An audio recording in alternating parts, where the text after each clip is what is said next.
Hi everyone. You know who I am by now, I'm sure, by following the first three how to be in the now moment videos. So this is number 4.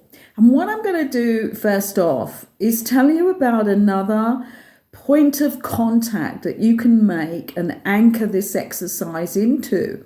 And that is driving your car. This is something I did all the time.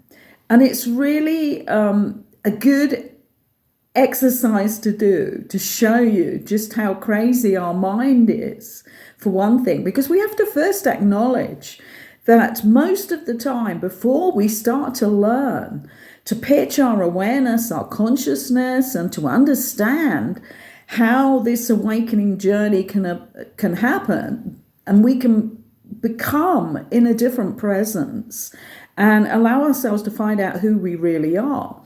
We are just running from a voice in our head, most of the time. And this is the crazy thing. Most people think this is normal. In fact, they think they are, that voice in the head. And anybody who has done any of the awakening journey so far will understand that we are not the voice in the head, and that we have to actually gain mastery of that. So bear with me here. I'm just going to talk you through like the awareness exercise again. So every time you get in your car, and if you do this every day, this is an amazing anchor point.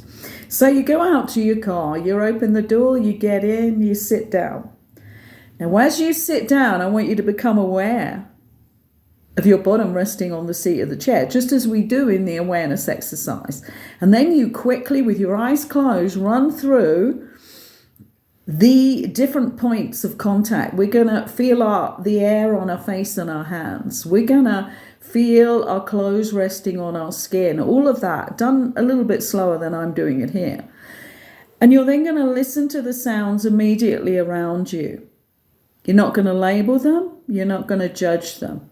And then you're going to place your hands on the steering wheel. And as you do that, you're going to become aware of the space between your hands and the steering wheel. Okay? And then you're going to start the car up and see if you can get out of the garage space and still hold that point of awareness. Because it's really hard to do in the beginning. Because, especially first thing in the morning, unless you have meditated before you left the house, which is a whole different equation then. But just carry on and see whether you can get out of the garage or out of the drive. That would be a real feat. Get out of the drive. Get to the end of the street. And then have a think about where you're at. No, you're back in your head, aren't you? I mean, come on, be honest. This is what happens. So this is how immediately you realize that your attention is not between your hands touching the steering wheel and that steering wheel. If your consciousness is not there, then you bring it back. This is how we train ourselves to be in a different state of consciousness. And driving is an amazing one. I love this one. And also, as you get better and better at this, you can anticipate what's happening on the road. It's incredible. And also, you are not in your head. So you have such a different point of awareness with driving completely. And I noticed that I can anticipate that somebody standing on the curb was about to put that left foot or the right foot out and come into the road when they shouldn't. There are all sorts of things happen. I could start to anticipate that the guy in front of me was really going to slow up. So I'd be slowed up at the same time he did.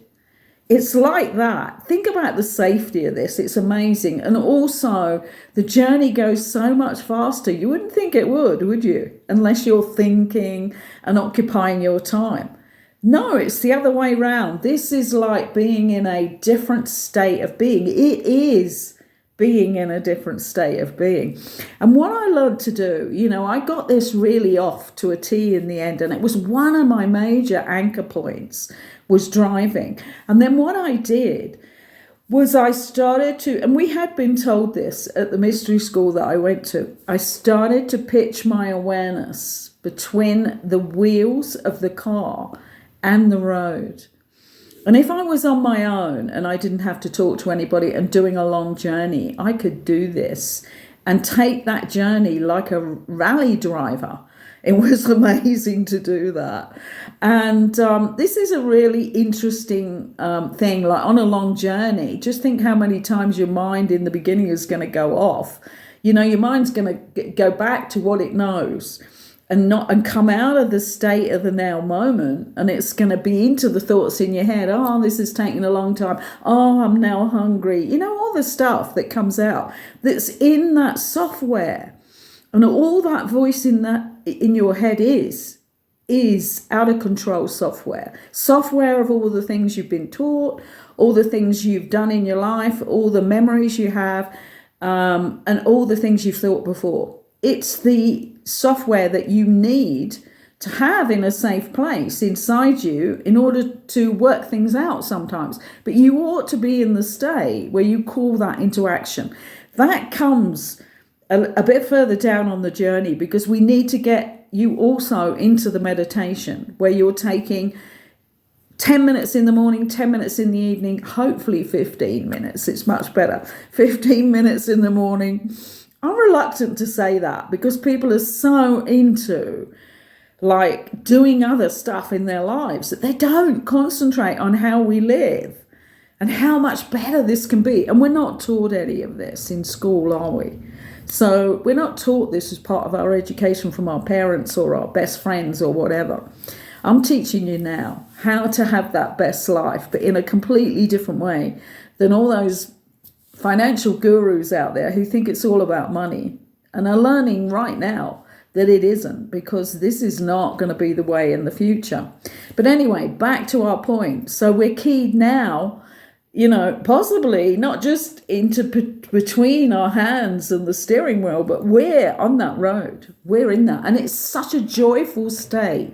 This is the thing to remember here. You're not going to know this until you start doing it, because don't believe me.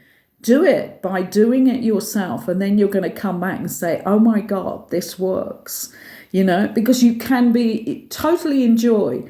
That was the first times that I actually started using the word blissed out, and it really freaked other people out. They just thought I was this weird person who had cultivated this idea that I was in bliss, but it wasn't that. I was. So I could make anything enjoyable. Think about if you and this is a great example. Think about if you got this big house, you got this big hedge all around it, and once a year you got to clip it, and you just dread going out there because every time you get out there, you're clipping it, looking at the next bit, and thinking, "Oh my God, I've only done 10 inches here." Just think about if you're in the now moment, that whole hedge can be cut in a blissed out state, and it will be done so quickly and so accurately when you're in the now moment and you're at the point of those clippers with that branch, and you're just in this state, you know, like you see the holy men up the mountain, or you see the Buddhist monks. This is what they've done. They've shifted their state of consciousness. So anyway, that I wanted to get that to you so that you can anchor this onto something like driving. You know, it's a brilliant one to do it with, and I didn't mention that the last time. Let's talk about now, just for a few minutes, because I don't want these videos to be too long, because people do not have that attention span anymore. They're off onto the next thing. Crazy lives people live right now. So let's talk about that intimacy thing. And if you have a partner that you very much love, you're in love with this person, and you've never really been able to show them or be present with them in the total way. And this is where touch becomes, you know, like, and setting up the lovemaking session, not just something where you need to ejaculate if you're a man, or the woman just needs some human touch, and you're just doing that to release the tension. You know, this is not about that. What we're talking about is the art of lovemaking here, where you're going to be in a different state, you know, and so when you touch somebody, you're going to be present, you know, in between you and them all the time. And it's such a holy, sacred, erotic, totally erotic experience. People think that if you're more present and not in your head fantasizing, that this is less erotic. It's not. This is where the eroticism lies. So, first of all, prepare the space, Have a beautiful setting where you're going to prepare to make love. Not that it's just something when, as I said, that relief is needed. Just plan this as a beautiful time and have like the perfumes, the essential oils in the air, which make you open up more.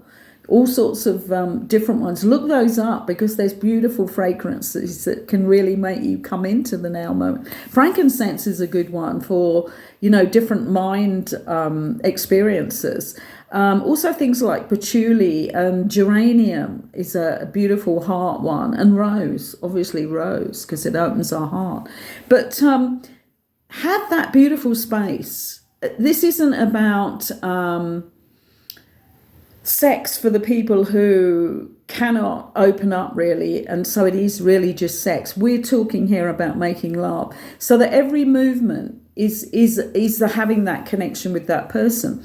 And this is an interesting thing where when I'm doing a healing session with somebody, you never let go of that person's auric space. You never move too quickly.